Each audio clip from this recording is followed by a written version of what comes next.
Subscribe to my channel for mental, physical, spiritual and social development. आप दिन में कितनी बार फेसबुक का इस्तेमाल करते हैं? कितनी बार देखते हैं कि आपके दोस्तों ने क्या पोस्ट किया है? कितनी बार नए लोगों के बारे में जानना चाहते हैं तो फेसबुक का इस्तेमाल करते हैं? अपने पुराने दोस्तों को ढूंढना चाहते हैं, स्कूल में साथ पढ़ने वाले सहपाठियों को ढूंढना चाहते हैं तो फेसबुक का इस्तेमाल करते हैं। लेकिन क्या कभी ये सोचा है कि इसकी शुरुआत कहाँ हुई थी? और जब कभी भी फेसबुक का नाम कहीं लिया जाता है, एक और नाम लिया जाता है, मार्क ज़करबर्ग। तो आइए आज जानते हैं कि पूरी दुनिया को एक दूसरे से जोड़ देने वाले इस नेटवर्क को किसने बनाया, कैसे बनाया और क्या खासियत है उनकी जो हम सीख सकते हैं।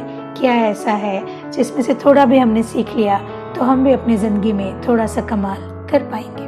मार्क एक अमेरिकी कंप्यूटर प्रोग्रामर और इंटरनेट उद्यमी है।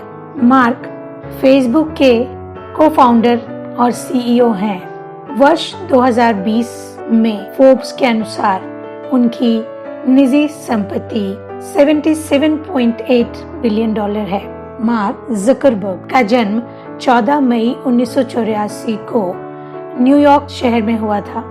उनके पिता एक दंत चिकित्सक थे और माँ मनोचिकित्सक थी। उन्होंने कंप्यूटर पर सॉफ्टवेयर प्रोग्रामिंग सबसे पहले अपने पिता से सीखा और 12 साल की उम्र में ही उन्होंने ज्यूकनेट नामक एक मैसेजिंग ऐप बना लिया था, जिसका उपयोग उनके परिवार के लोग आपस में एक दूसरे को इन्फॉर्मेशन देने के लिए करते थे और पिता के दंत चिकित्सालय में भी उसका उपयोग किया जाता था। उन्होंने अपने 3 साथियों के साथ 28 अक्टूबर 2003 में फेसमैश नाम से एक वेबसाइट को डिजाइन किया, जिसके ऑनलाइन सॉफ्टवेयर के द्वारा उपयोग करने वाले छात्र एक दूसरे के फोटो के लिए रेटिंग कर सकते थे। उन्होंने अपने स्कूल के दौरान एक म्यूजिक प्लेयर भी बनाया था। जैसा कि हमने आपको बताया, फेसबुक की शुरुआत फरवरी 2004 में हार्वर्ड यूनिवर्सिटी में पढ़ाई के दौरान हुई थी। बाद में ज़करबर्ग ने अपना सोशल नेटवर्किंग वेबसाइट बनाने का विचार किया और उसका नाम उन्होंने thefacebook.com तय किया, जो कि आज facebook.com या fb.com के नाम से मशहूर है। शुरुआत में फेसबुक को उन्होंने उस समय अपने स्कूल के साथियों के लिए ही बनाया था, जिसका इस्तेमाल करने वाले स्टूडेंट्स अपनी जानकारियां उसमें दे सकते थे, जैसे कि वो किस कक्षा में है, उनके दोस्त कौन कौन है, उनका टेलीफोन नंबर क्या है इत्यादि। कुछ ही दिनों में मार्क ने दूसरे स्कूल के स्टूडेंट्स तक भी ये सुविधा पहुंचाने के बारे में सोचा और Columbia, New York university, Stanford, Cornell और अन्य जगह भी इसे धीरे धीरे पहुंचाना शुरू किया। मार्क अपने विद्यार्थी जीवन में काफी बुद्धिमान थे और उन्हें अपने स्कूल में गणित, खगोल विज्ञान, भौतिकी आदि के लिए भी पुरस्कृत किया गया था। उनके कॉलेज के अनुसार वह फ्रेंच, हिब्रू, लैटिन और प्राचीन यूनानी भाषा बोल और लिख सकते हैं। धीरे धीरे फेसबुक और ज्यादा लोगों तक पहुंचता गया और 23 साल की उम्र में मार्क फेसबुक के कारण करोड़पति बन चुके थे।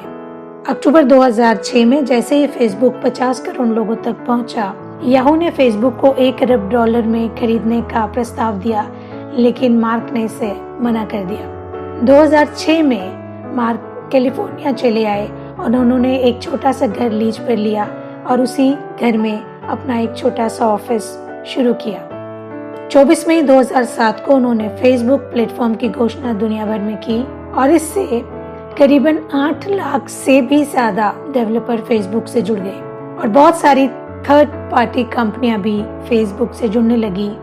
उनमें से कुछ कंपनियों के नाम आप सब जानते हैं, जैसे Microsoft, Amazon, Roku, Box net, Red Bull, Washington Post, Prosper और भी कई सारी। मई 2008 में फेसबुक कनेक्ट की घोषणा हुई, जिससे फेसबुक पर लोगों को एक दूसरे से, अपने मित्रों से, अपने पहचान वालों से और अपने जानने वालों से अपनी जानकारियां साझा करने में आसानी होने लगी। ज्यादातर मार्क का समय फेसबुक के ऑफिस में ही निकलता था। सामान्यतः उन्हें 12 से 14 घंटे कम से कम काम करने की आदत थी।